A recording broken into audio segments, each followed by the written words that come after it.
parte avanzada, aparte de lo que son parasitosis intestinales, porque en la semana que nos corresponde el día se refiere a los parásitos que afectan a la parasitasis intestinal.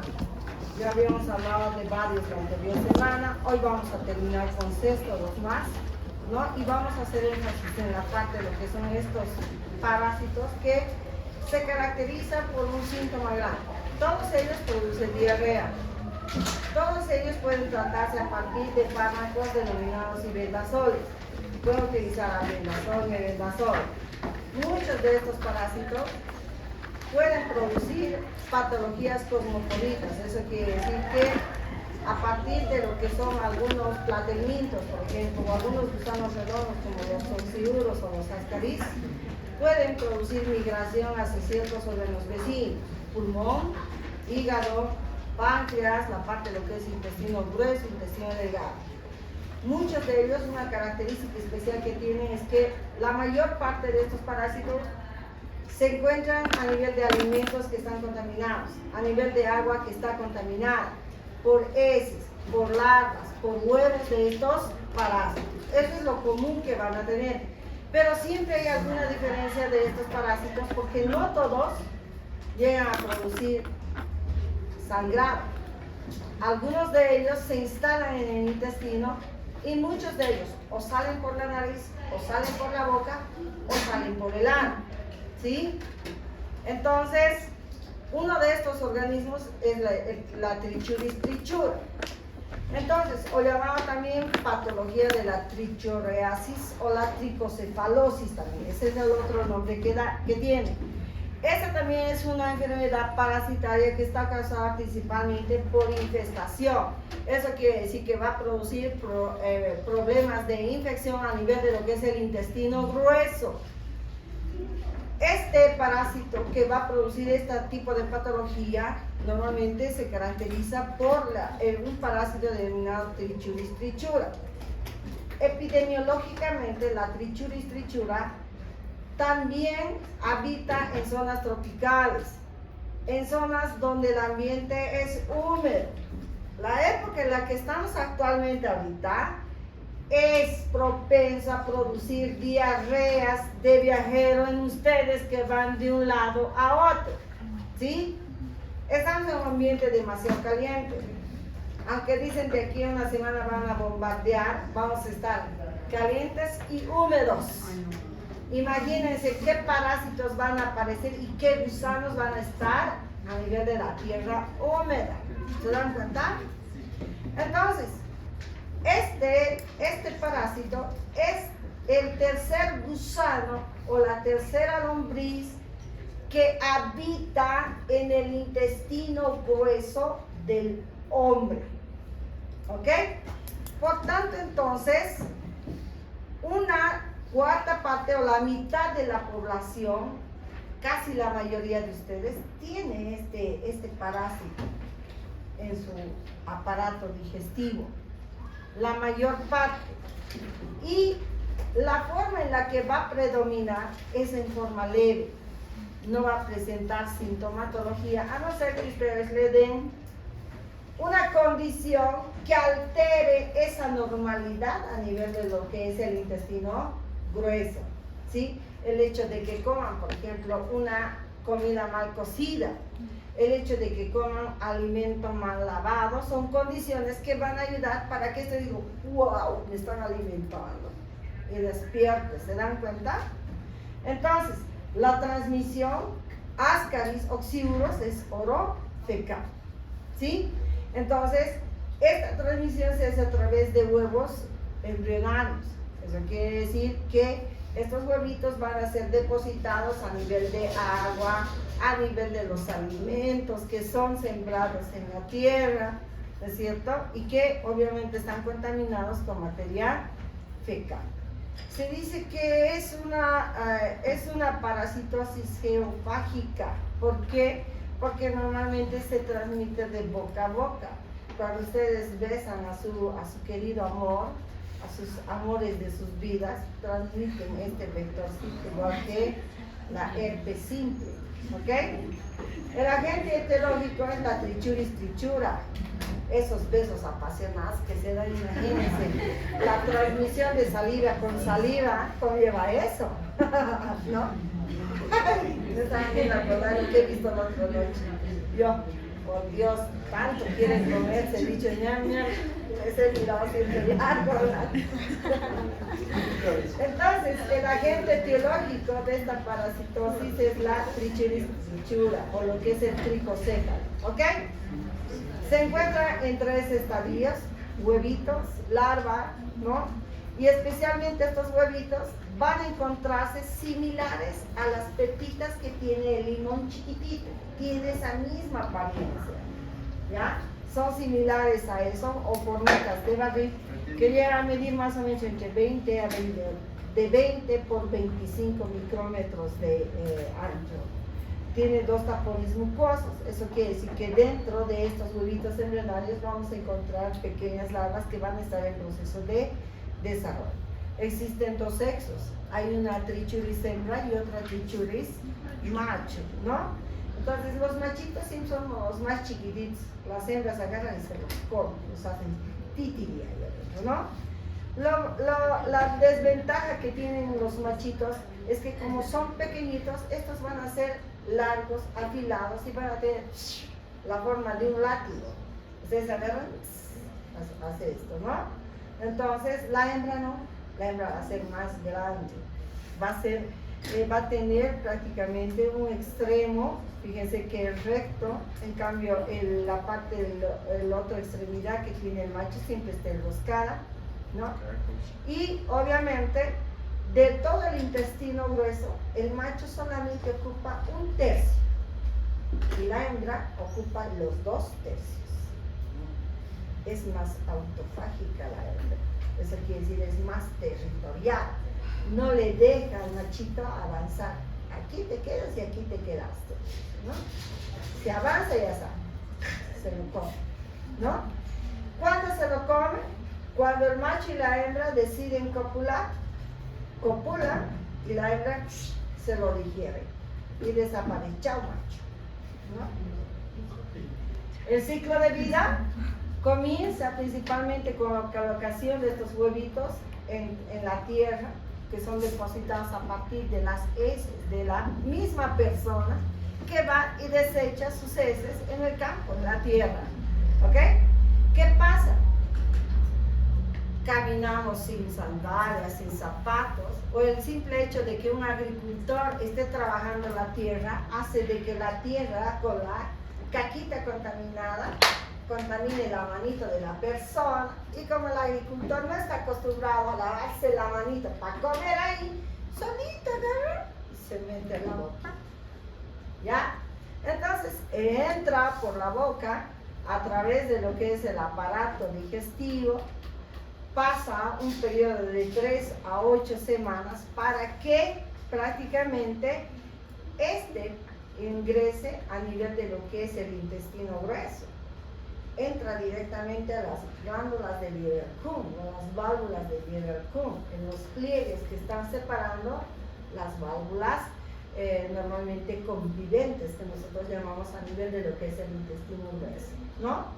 Una diferencia característica que tiene el intestino grueso y el intestino delgado es que va a tener teñas musculares, y a nivel de estas teñas, en la capa mucosa y en la muscular, produce unas espigas en forma de pliegues, en donde estos bichitos vienen, se miran, buscan esos pliegues para apropiarse y prácticamente adueñarse de lo que son estas glándulas del Lieberkühn. Ahí se anidan, se enclavan a nivel de lo que es la mucosa del intestino grueso, y estos huevitos comienzan pues a madurar, dejan de ser embrionales y comienzan a formar larvas, ¿no es cierto? 2 tipos de larvas, una que va a ser infectante y otra que no va a ser infectante. La no infectante va a caracterizar principalmente porque si bien la persona tiene estas larvas, no va a producir ningún tipo de sintomatología, no va a haber diarrea, no va a haber náuseas, no va a haber vómitos. Pero si ustedes le dan esas condiciones que hemos mencionado, ¿cuál de las larvas va a funcionar ahí? La infectante. La infectante. está como el chapulín colorado, localiza esa condición que ustedes le están dando, despierta y comienza a producir sintomatología en el organismo de la persona. ¿Y qué hace? Va nuevamente el hombre, deposita sus heces en la tierra y otra vez comenzamos toda la parte de lo que es la transmisión oral-fecal. ¿Cuánto tiempo tarda, por ejemplo, una larvita en desarrollarse cuando una persona deposita sus heces? Más o menos de 2 a 4 semanas en madurar. ¿Ok? Ese es el tiempo que normalmente tarda. Entonces, la patogenia de la Trichuris trichura se caracteriza principalmente por la gravedad de la infección que va a producir. Y esta gravedad va a estar relacionada principalmente con el número de parásitos que va a tener. Muchas veces la sintomatología de este parásito puede dar lugar a la formación de lo que es una enfermedad de Crohn, que es un colon irritable. Estamos hablando de un síndrome de colon irritable. Puede dar esa misma sintomatología al igual que el Entomoeba coli, ¿entendido? Que es otro parásito que ya hemos mencionado la anterior vez. ¿Ok? Por tanto, entonces, patogénicamente va a producir dos tipos de mecanismos. Uno denominado acción mecánica y otra acción inmunológica. La acción mecánica se caracteriza porque al adherirse a la mucosa de lo que son las glándulas del Bierel-Kuhn, ¿qué va a producir? Prácticamente un trauma. Se adhiere y a partir de sus tricocéfalos que tienen esos ganchitos, comienzan a erosionar la mucosa y comienza a ulcerar. Es por eso que hay una infección que constantemente se produce a nivel del colon que no cura, y esto es especialmente a nivel de lo que es el ciego, ¿no? Y que puede dar también un diagnóstico diferencial de una apendicitis vermicular, ¿ok? No se olviden que el oxiuro, el ascaris, ¿no?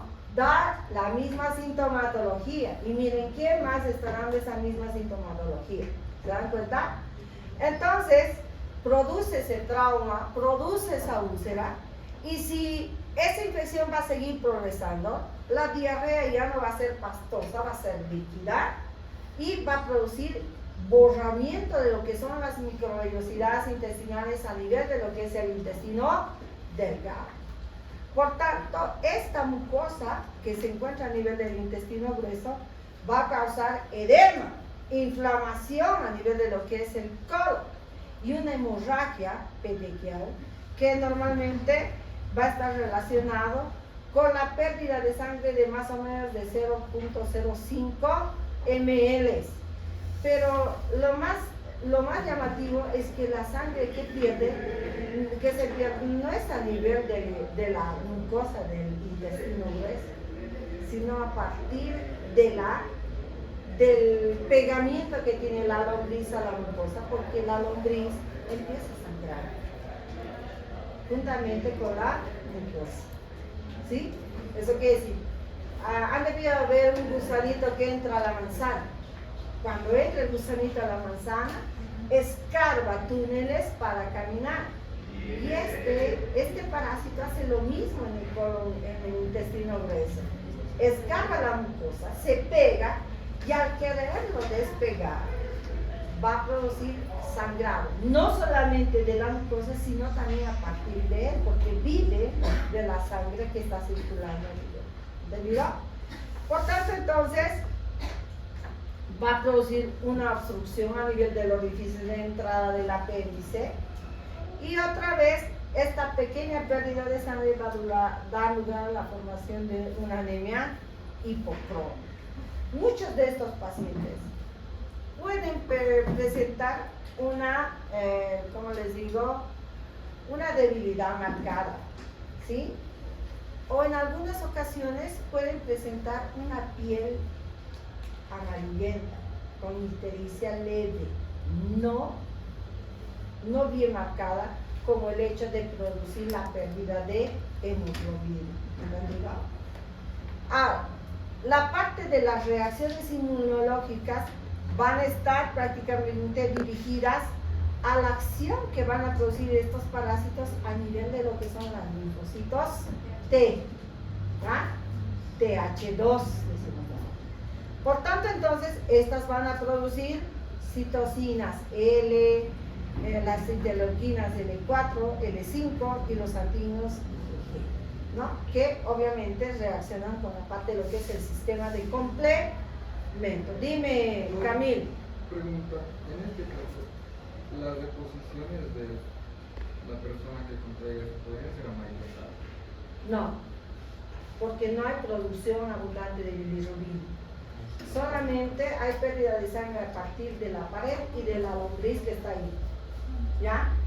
Pero puede o no puede también haber presencia de sangre a nivel de las heces. No son. ¿Y mucosidad? Sí, porque hay edema, porque hay inflamación de la pared, y si está hinchado y inflamado, obviamente va a producir edema. Sí. Al momento de comer esto, nuestro paciente, ¿qué va a poder consumir? O sea, ¿dieta blanda solamente o va a tener resistencia a los antibióticos? Si está con edema a nivel de lo que es el intestino, el paciente no puede consumir ningún tipo de comida, ¿no? Ni hiposódica, ni hipercalórica, va a estar con administración por vía parenteral, líquidos por vía parenteral.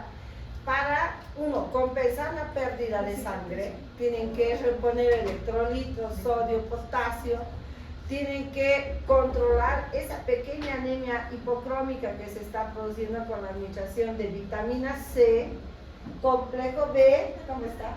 Dígame, muy bien. Pase.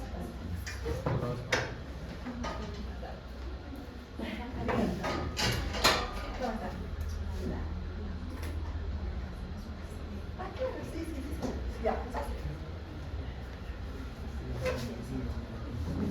Asientito. Así que venga, así. Ya. Entonces, ¿qué me habían preguntado? Dime, Misael. Entonces, ¿presentaría disentería? No, pareciera que presentaría un cuadro similar a la que hemos mencionado, pero no con esa fe. No. En todo caso, doctora, o sea, si este tipo de parásito no produce que el paciente tenga una diarrea amarilla, la giardia y amblia es así, La y giardia. el enterovirus vermicularis también. Es más probable que aparezca el enterovirus, tengo entendido, en vez de la giardia. El enterovirus vermicularis, ¿cuál es la característica entre lo que es oxiurasis o enterovirus vermicularis? Es lo mismo.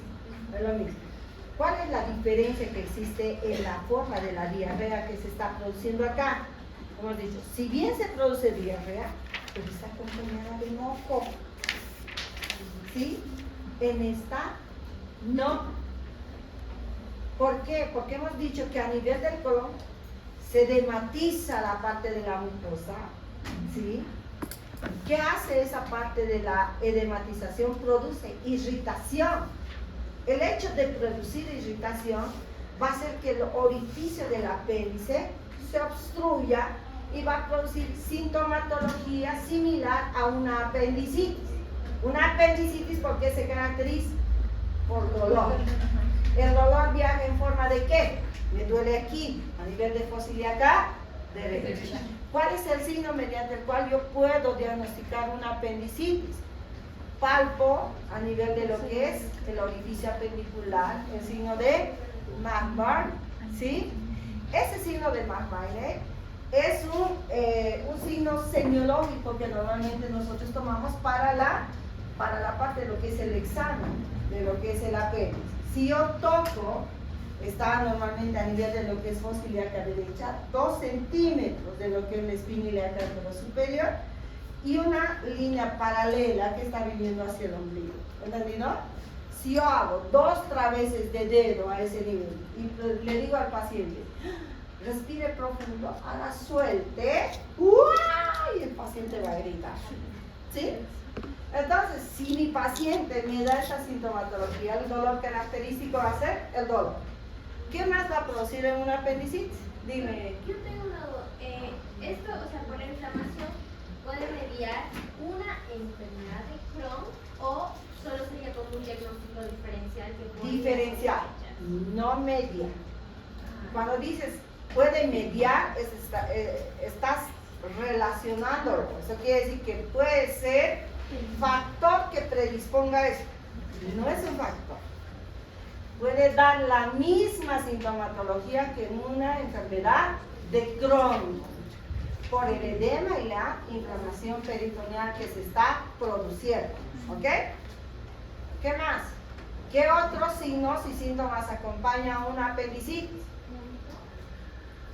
A veces una apendicitis no siempre va con vómito.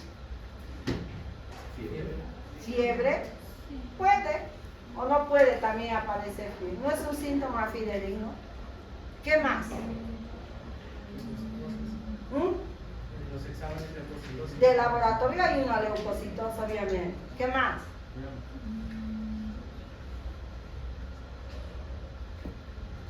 El síntoma grande hemos dicho. Dolor. ¿Qué más? Puede haber náuseas. Va a querer comer algo grasoso y va a querer vomitar. ¿Ya? ¿Qué más? Dime, Lime. No, pérdida de apetito. Obvio, si te duele no vas a querer tomar ni agüita. No.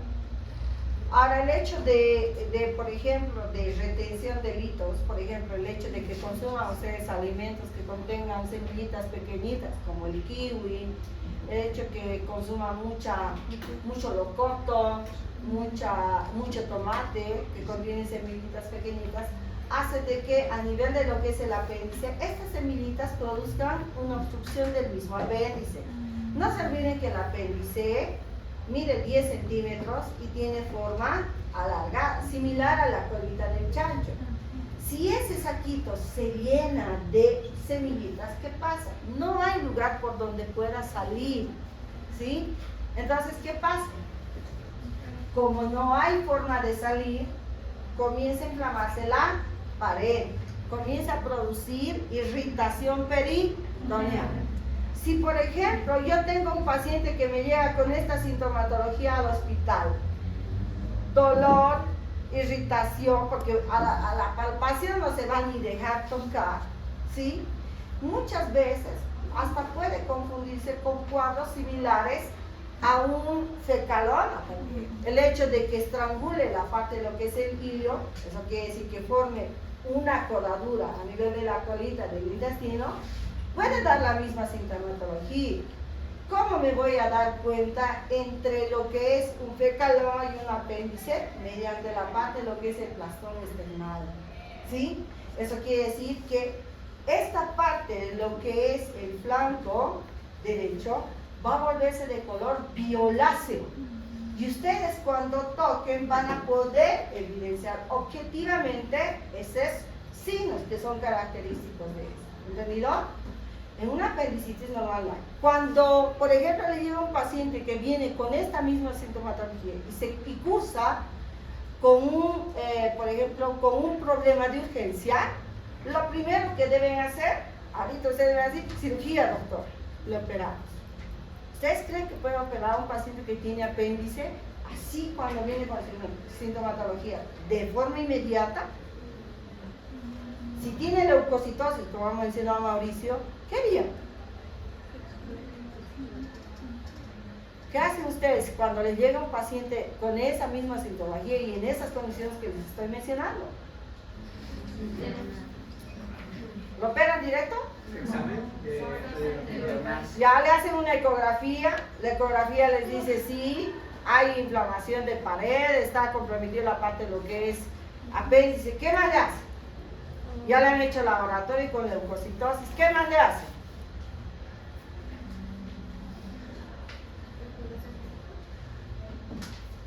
Ustedes lo van a dejar morir con una apéndice a su paciente. Sí, es verdad. ¿Qué más hacen? ¿Ah? Cuando un paciente te llega con un proceso inflamatorio, nunca se opera de manera inmediata. Se espera 24 horas por la leucocitosis que tú mismo has mencionado, porque puede ser propenso a que ese apéndice pueda reventar mientras tú te estés operando, te das cuenta. Entonces, no es nomás así. Si les viene otro paciente, por ejemplo, con una coledocolitis o una colecistitis, tampoco se opera de manera inmediata. Tiene que pasar 24 horas para que esa pared desinflame y ustedes puedan ingresar a cirugía. ¿Entendido? Si entra a la cirugía, pueden encontrarse con complicaciones en la misma cirugía. Entonces tienen que tener mucho cuidado. Se ha visto últimamente en muchos casos de que, por ejemplo, pacientes que han sido operados por una colecistitis o una vesícula con data crónica antigua, ha producido migración de litos hacia el colon, a la parte de lo que es el colédoco, y ha producido necrosis de cabeza pancreática. Y eso es lo que no queremos y queremos evitar esta situación. ¿Entienden? Entonces tienen que tener mucho cuidado. En las cirugías laparoscópicas que se están realizando ahora para el diagnóstico, para el tratamiento de lo que son las colelitiasis, hay esta patología que está ocurriendo actualmente, muchas complicaciones por este tipo de cirugía, por las laparoscopías, ¿no? Y peor, si su paciente tiene una vesícula o un cuello en bacinete, nosotros hablamos, ¿no? Entonces, esa es una de las peores complicaciones que puede haber. Dime, Leana. ¿Y entonces porque en la laparoscópica te respetan mal y se encuentra esto directamente se abre? No. ¿Qué pasa cuando ustedes hacen una cirugía laparoscópica? Introducemos óxido de carbono para que produzca distensión abdominal. No puede ser que tú abras para luego hacerle una cirugía abierta, no puedes. En el transcurso tu paciente, chao, se le va. ¿No? Entonces, antes de realizar, siempre tienen que percatarse si no es por ecografía, por endoscopía, si ha habido migración de lo que es un cálculo, antes de realizar una laparoscopia. Y tomando en cuenta mucho la parte de lo que es la sintomatología que presenta el paciente. ¿Entendido? Dime, Belén. ¿Qué manejo entonces sería al darte las 24 horas que debiste? Normalmente para una colédoco, para un apéndice, siempre hay que desinflamar la parte de lo que es parénquima. No hay que esperar 24 horas. Y internación para ¿Tiene manejo paciente de emergencia? en paciente de emergencia. Al menos yo como cirujana no opero por esas complicaciones que te estoy mencionando. ¿No? Entonces puede haber complicaciones a la No, y en caso de que en el trayecto de 24 horas la medicación pues, no ha sido efectiva y hace lo que se revienta lo que es el apéndice, ¿es operación inmediata? No, puede producirse otra patología. ¿No? Una Entonces, no, peritonitis. peritonitis. Y eso es lo que no queremos. En el trayecto de las 24 horas que pasa, normalmente lo que se le hace al paciente es impregnarle con antibióticos y antiinflamatorios para reducir la inflamación y obviamente controlar la parte de lo que es esa complicación. Porque ¿qué pasa con la peritonitis? Se rompe la pared de lo que es el apéndice o se rompe la pared de la vesícula y todos los órganos que están al lado se contaminan. Y obviamente eso es peor todavía, ¿no? Entonces, no hay. ¿Ok? Y hemos hablado entonces de la parte de lo que es la patogenia. Otra característica de lo que es la trichura son la causa de la formación de las úlceras sangrantes que les hemos mencionado. El hecho de que estas trichuras normalmente se alojen a nivel de la mucosa y se peguen a su pared, hace de que formen úlceras. Y al momento de querer sangrar, el bichito sangra juntamente con la mucosa. Por eso se denomina también úlceras sangrantes, ¿no? Una característica de eso es la debilidad, la falta de concentración, especialmente la palidez, que no está marcada como en el caso de las diarreas. ¿Qué más? Si, por ejemplo, se irrita la parte de lo que es la mucosa del apéndice, fíjense, ¿cuál es el cuadro característico?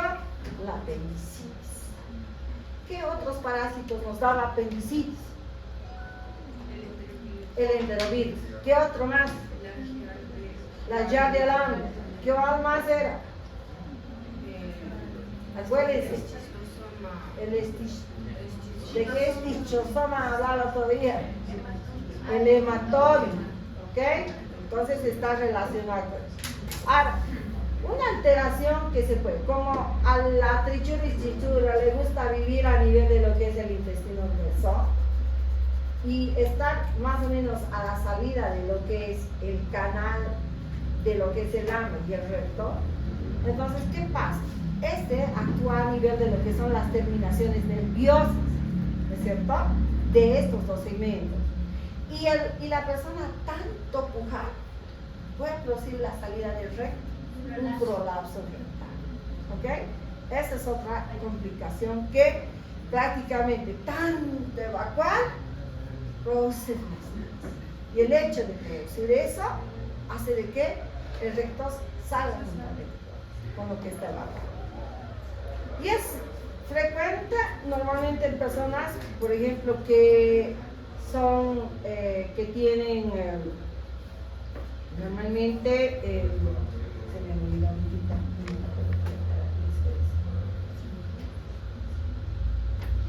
ahorita me voy a fijar, se me ha ido, les quería.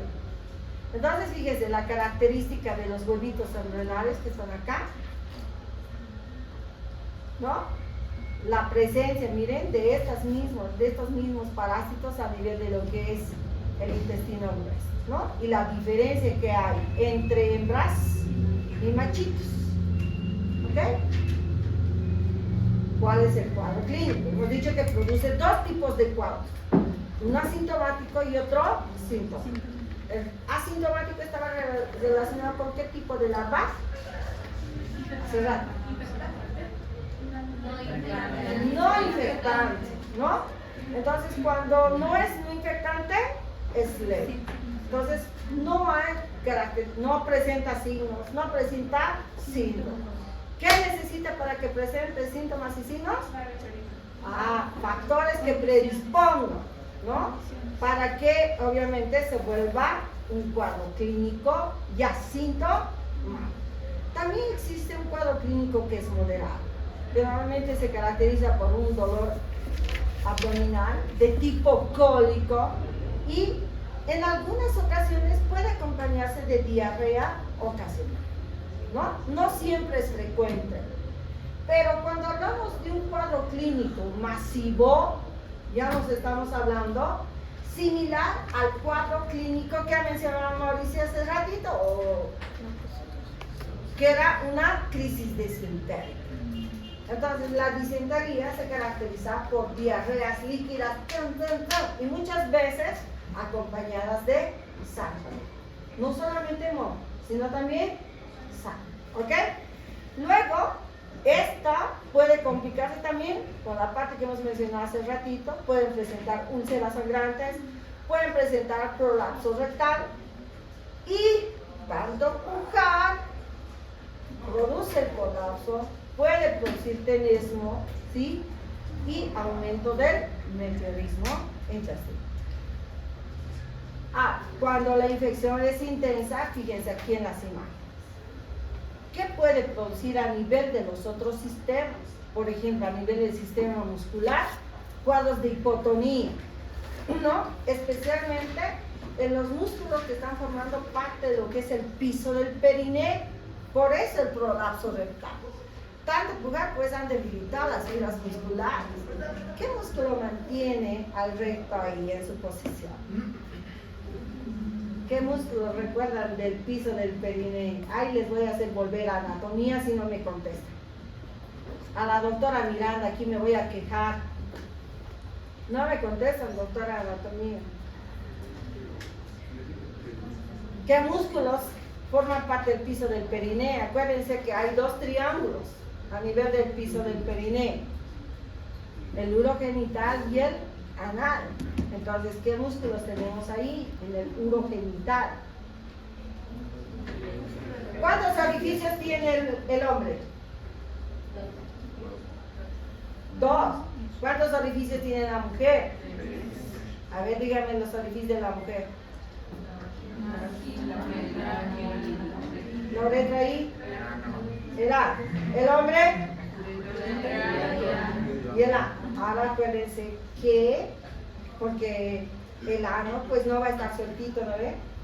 Como tiene forma de anillito, tiene que sostener un músculo a estos tres orificios a nivel del piso. Dime, Mauricio. El bulbo coxígeo, quizá. El bulbo cavernoso o Está arriba. el isquiocoxígeo también, El isquiocoxígeo. ya, que está abajo. ¿Qué otros músculos más? El elevador de la. Ya, el elevador del ano, que tiene tres fases, ¿no? Tres porciones. ¿Cuál más? El pubocoxígeo, que es una parte del elevador. ¿Cuál más? Son tres porciones del elevador. Ya está, vamos a tomar ese examen ahorita. El iliocoxígeo. ¡Ay, Mili! Cari. Iliocoxígeo. No. Camilo, ¿cómo es?